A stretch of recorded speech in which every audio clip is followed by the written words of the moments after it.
क्या देश के अंदर भी ऐसी आवाज है, ऐसी कोई शख्सियत है जो ये कह सके कि वो देश का झंडा नहीं उठाएंगे, वो तब तक इस देश का झंडा नहीं उठाएंगे जब तक कि उनका अपना जम्मू कश्मीर का झंडा उनके हाथ में नहीं होता है, वो वापस नहीं आ जाता।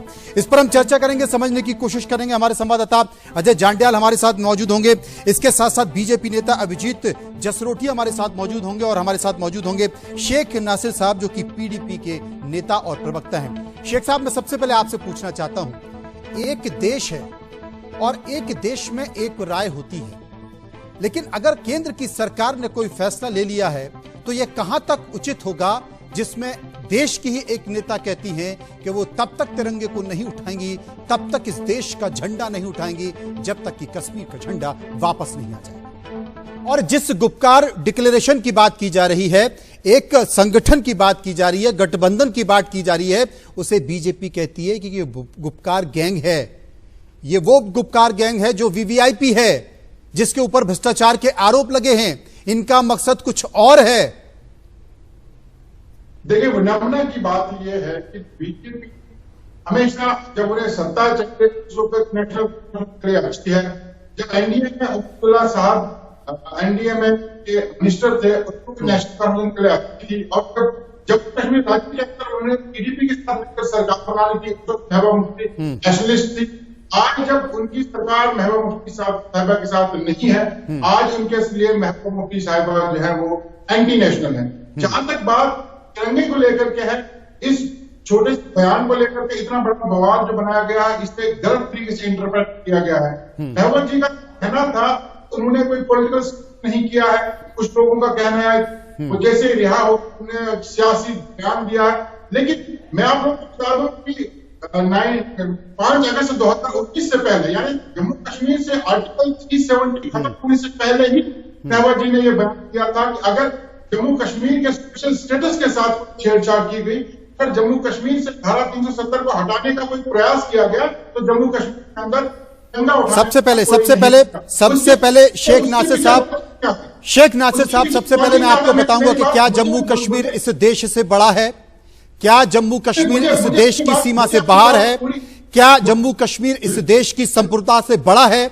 आप जानते हैं, हम जानते हैं, पूरा देश जानता है कि हमारा दुश्मन घात लगाए बैठा है, चाहे वो चीन हो, चाहे वो पाकिस्तान हो। लेकिन ऐसे समय देश के अंदर से अगर देश विरोधी बयान आते हैं तो ये देश को कमजोर करते हैं, देश की संप्रभुता को कमजोर करते हैं। इस बात को समझिए। हिंदुस्तान के लोगों ने लीडरशिप ने कभी भी जम्मू कश्मीर के लोगों को समझने की कोशिश ही नहीं की, क्योंकि उन्हें जम्मू कश्मीर के लोगों से कोई गर्ज ही नहीं। उन्हें जम्मू कश्मीर की धरती से प्यार है, यहाँ के लोगों से प्यार है, उन्हें जम्मू कश्मीर के पानी से प्यार है, जिस पानी से हजारों मेगावाट बिजली तैयार करके पूरे देश में सप्लाई करते हैं। उन्हें जम्मू कश्मीर के रिसोर्सेज से प्यार है।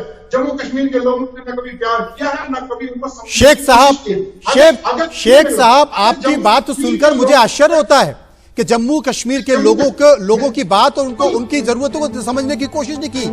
ये वही जम्मू कश्मीर है ये वही जम्मू कश्मीर है जिन लोगों को जम्मू कश्मीर की जनता ने वोट दिया, उन्हीं जनप्रतिनिधियों को इस देश की सरकार में केंद्रीय मंत्री बनाया गया है, अहम पदों पर बिठाया गया है।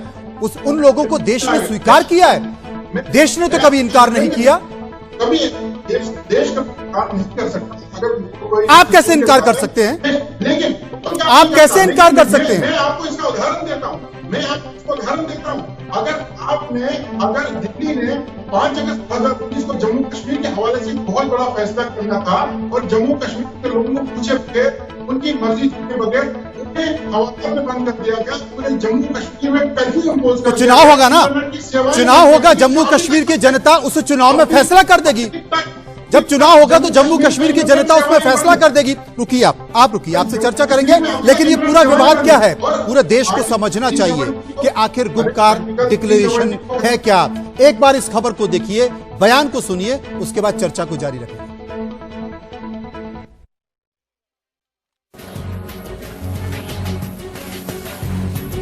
जिस वक्त हमारा ये झंडा वापस आएगा, हम उस झंडे को भी उठा लेंगे। जिस वक्त हमारा ये झंडा वापस आएगा, हम उस झंडे को भी उठा लेंगे।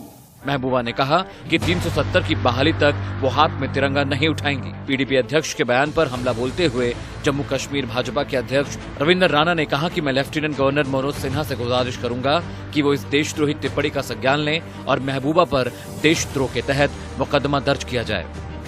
कयामत की सुबह तक न धारा 370 वापस होगी और कयामत की सुबह तक न जम्मू कश्मीर का अलग से झंडा यहां वापस होगा। हमने पिछले कई साल से देखा है कि कश्मीर के कथित राजनेता कभी कभी अलगाववादियों की तुलना में ज्यादा खतरनाक हो जाते हैं। Amit Singh, India news, Delhi.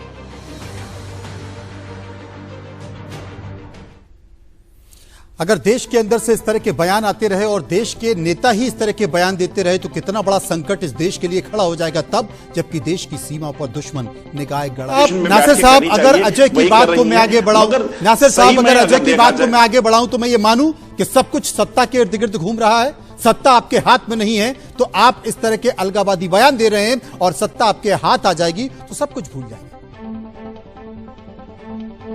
ये बयान महबूबा जी ने आज यानी खत्म होने के बाद क्यों दिया? ये उन्होंने उससे पहले भी ऐसा कहा था। जहां तक ऑनर, जहां तक देश हित की बात, जहां तक देश के तिरंगे कॉन्स्टिट्यूशन की ऑनर करने की बात है, अभी हम आप दिखा रहे थे कि जम्मू कश्मीर के भाजपा के अध्यक्ष रविंद्र राणा जी कह रहे थे कि क़यामत की सुबह तक दफा 370 वापस नहीं आएगा। हम लोग जानते हैं कि दफा 370 की वापसी के लिए सुप्रीम कोर्ट ऑफ इंडिया में मामला चल रहा है। क्या रविंद्र राणा जी सुप्रीम कोर्ट से बड़े हैं? सुप्रीम कोर्ट में मामला चल रहा है, दफा 370 को लेकर सुप्रीम कोर्ट का फैसला नहीं आया है, तो भारतीय पार्टी लेकिन सत्ता को लेकर इतना माहौल नहीं बनाया जाता है शेख साहब, क्योंकि उसके वक्त आप जब सत्ता में थे तो आपने इस तरफ सोचा नहीं। अब जब सत्ता आपके पास नहीं है तो सत्ता पाने के लिए आप वहां की जनता को फिर से गुमराह कर रहे हैं। बहुत बहुत शुक्रिया करेंगे हम पीडीपी नेता का, शुक्रिया करेंगे बीजेपी नेता का और शुक्रिया हम करेंगे अपने संवाददाता अजय जांडेल का। कुल मिलाकर ये सत्ता का खेल है, देखिए और समझिए, लेकिन देश के अंदर से इस तरह के बयान नहीं आने चाहिए, क्योंकि अगर इस तरह के बयान